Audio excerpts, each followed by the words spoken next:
She once dined on imported sashimi while fireworks painted the Taedong River, called her personal driver with a flip phone at age 11, and flew to a Beijing orthodontist because Pyongyang braces just weren't delicate enough. Can you even imagine? 1 year later, that very same girl was crammed into a Chinese brothel crawl space, clutching a fake ID that claimed she was 28, her stomach rumbling with hunger, wondering if any price, any risk, could possibly buy back a life already paid for in full. How does a Pyongyang princess fall so far, becoming a trafficked fugitive, without ever truly leaving the suffocating orbit of the Kim family? Stick around till the very end, and you'll discover why her escape route still keeps intelligence agents wide awake at night, and why thousands of others never even get close to that far. When most of us picture North Korea, we usually conjure images that are famine gray, missile parade red, or prison camp black. And sure, those colors definitely exist, haunting every corner of that nation. But the regime? Oh, it reserves a private, much brighter palette for its top 1%. Think pastel apartment blocks, dazzling neon water parks, and karaoke lounges shimmering with gold-plated microphones. Tonight, though, we're not just analyzing that pastel world. We're actually following someone who was born right inside it, someone who dared to try and walk out. In doing so, she learned a brutal truth. The most dangerous border in Korea isn't the heavily fortified DMZ, it's the invisible, treacherous line between privilege and sheer survival. Grab a coffee or something stronger. This story moves lightning fast once the music stops. Scholars have a name for them, the Pyongyangites. These are the residents officially registered as loyal, clean, and undeniably useful. Our subject, let's call her Minju, a name we're using to protect relatives who might still be trapped inside North Korea, grew up in a high-rise riverside apartment building. It was exclusively reserved for Ministry of Foreign Trade cadres, a kind of gilded cage for the elite. Her father? He expertly navigated textile contracts with Chinese middlemen, bringing in precious foreign currency. Her mother? She ran a lucrative side business, discreetly selling counterfeit Marlboros to Russian diplomats. Together, by defector estimates, they pulled in roughly $30,000 a year. Let's put that in perspective.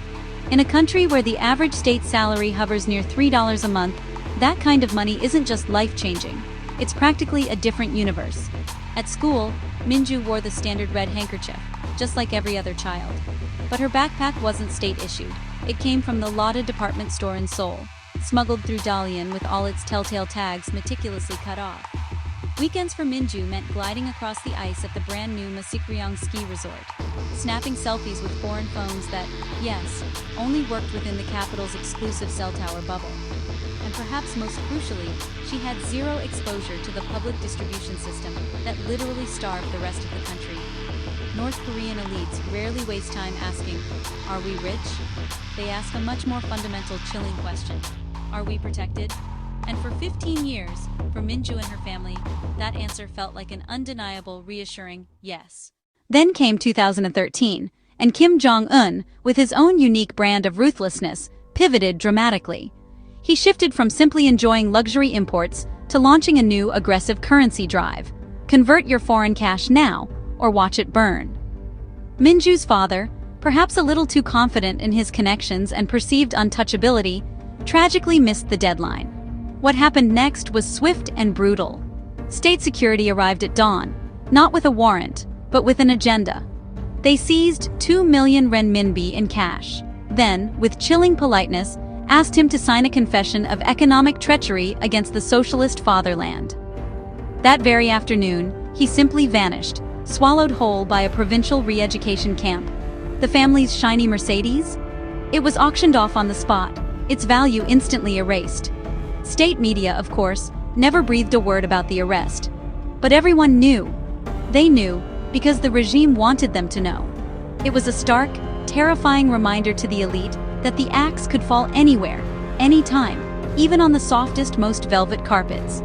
For the very first time, Minju tasted the bitter reality of the country the rest of Korea already knew intimately. Electricity that died precisely at 7 p.m., elevators that never moved, and neighbors who, out of fear, simply looked away. It was her first shocking glimpse beyond the gilded playpen. In North Korea, women often survive by selling household goods. It's a grim cycle where mothers sell and daughters pack. But Minju's mother, desperate and cornered, had a different, audacious idea. She decided to call the same broker network that once supplied them with imported sake, but this time, she asked for the exact opposite service: exit papers. The plan, frankly, sounded absurd. It involved bribing a border guard on the Yalu River, crossing under the cloak of night, and then vanishing into China. There, they hoped South Korean missionaries would somehow arrange onward passage. The cost? $10,000, half of the family's entire emergency stash. The reward? A sliver of a chance to apply for asylum in Seoul and, just maybe, find a lawyer who could bargain for her husband's release from the gulag. On paper, it was suicide. A reckless, almost certainly doomed gamble. But in practice, staying looked infinitely worse. So, on a frigid February evening in 2014, Minju, then just 17 years old, stepped onto the treacherous ice of the Yalu River. She was with two strangers, and her mother's final chilling words echoed in her ears. "Don't trust anyone who calls you comrade outside the border." Within a mere 48 hours, the escapees were caught, but not by Chinese police, as you might expect. No, they were ensnared by the very people paid to shepherd them, human traffickers, cunningly posing as pastors. The women were brutally separated, then auctioned off in a desolate farmhouse outside Shenyang. They were sold as brides to ethnic Korean farmers, men whose own wives had either died or more likely fled. Minju, because she spoke some Mandarin and carried a forged college ID, fetched the highest bid, 12,000 yuan, roughly $1,800. Her buyer, a garlic planter twice her age, promptly locked her in a storage room. His chilling instruction: keep her there until the paperwork looked real enough. It was a horrifying limbo. She later learned that her mother had been resold even farther inland. They haven't spoken since. This, you see, is the unspoken, brutal sequel to every headline you read about North Korean defectors. For far too many, freedom doesn't begin with a new identity or a fresh start. It begins with being treated as property, not as people. Trafficking statistics along the China-North Korea border are always just educated guesses, shrouded in politics and fear. But activists widely estimate that a staggering 70% of female defectors experience some form of coerced marriage. The younger and healthier a woman is, the longer and more brutal her resale chain tends to be. Minju's escape, against all odds, hinged on a single whispered sentence from the buyer's younger brother. A fleeting moment of humanity in a world of cruelty. "If you walk northwest 3 nights, he'd murmured, "you'll hit a rail yard with boxcars headed to Mongolia. Jump or rot." She walked. She put one foot in front of the other, driven by a primal will to survive. But the desolate Gobi Desert very nearly finished what hunger had started. 40 pounds lighter, her hair falling out in clumps, she finally collapsed. Miraculously, it was within sight of a Mongolian patrol outpost. UNHCR officers later logged her as stateless, malnourished, possible tuberculosis. A grim diagnosis, perhaps, but one that felt like a badge of citizenship compared with her previous label: merchandise. South Korea officially accepted Minju in 2016, but only after 6 grueling months of debriefing. It's a standard, intensive process for defectors, designed to verify their stories and ensure they aren't spies. She then enrolled in high school equivalency classes, where she scored top marks in English, a testament to her fierce intellect and resilience. Now, at 26, she works nights at a Seoul convenience store, putting herself through law school on a government scholarship specifically designed for defectors. And her father? He's still missing. North Korean prison records are, of course, state secrets. So, families like Minju's have to pay brokers all over again. This time, not for escape, but for scraps of information. Grainy satellite photos of camp perimeters, rumors carried across the border by whispers and fear.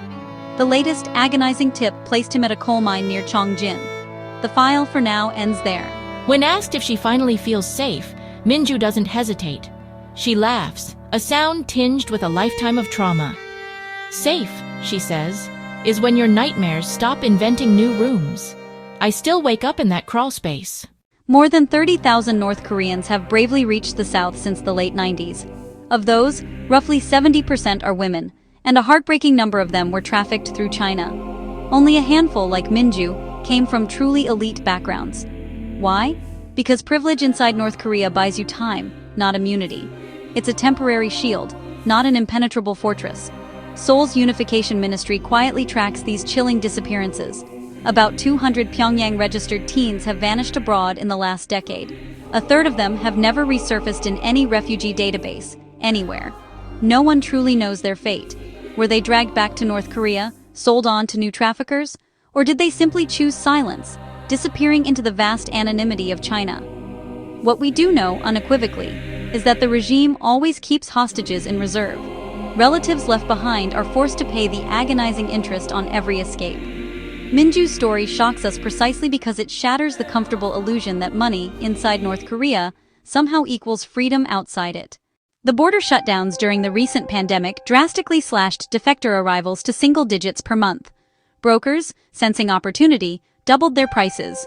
Guards, emboldened, doubled their bribes. Yet, the desperate demand to flee keeps rising. Why? Because markets are collapsing, and state rations are vanishing across North Korea. Activists now fear a devastating new wave of elite disappearances once China fully reopens its borders. Sanctions, you see, hit the upper class hardest. Less foreign cash flowing in, more public resentment simmering, and a much greater incentive for them to run. If, or more likely when, that happens, Minju's harrowing route won't just be a personal story. It becomes a blueprint, a stark warning, and, tragically, perhaps a graveyard for countless others. Understanding one wealthy girl's brutal crash landing tells us something profound about how brittle the North Korean caste system truly is, beneath all its shiny marble facades. If you've made it this far, you clearly appreciate stories that peel back hidden layers and expose uncomfortable truths. So, do yourself a favor, hit that subscribe button. You won't want to miss next week's deep dive into the secret supply chain that keeps Kim Jong-un's favorite whiskey flowing, even as his country runs out of rice. You might be wondering how you can help. Well, you can't wire money directly to defectors. Chinese banks will instantly flag and block those transfers, putting lives at risk. But here's what you can do. Organizations like Liberty in North Korea, Link, and the Database Center for North Korean Human Rights, NKDB, accept donations. They use these funds to establish vital safe house networks and provide crucial legal aid once escapees manage to reach a third country. Another powerful option? Pressure your elected representatives to renew the North Korea Human Rights Act. This critical legislation funds essential radio broadcasts into North Korea and supports refugee protection programs that Beijing simply can't easily veto. Even just sharing this video helps. Seriously, your click literally pushes the algorithm to surface more of this kind of coverage, which in turn signals to newsrooms that audiences care about more than just the Missile of the Month headline. Take just 10 seconds to drop a like or a comment. Tell us, what part of Minju's incredible, heartbreaking journey surprised you most? The algorithm, bless its heart, reads engagement far better than it reads minds. So your click truly helps more people discover these vital stories. North Korea sells the world two primary products, fear and fascination. Tonight we met someone who sampled both, but at a price no one, absolutely no one, should ever have to pay.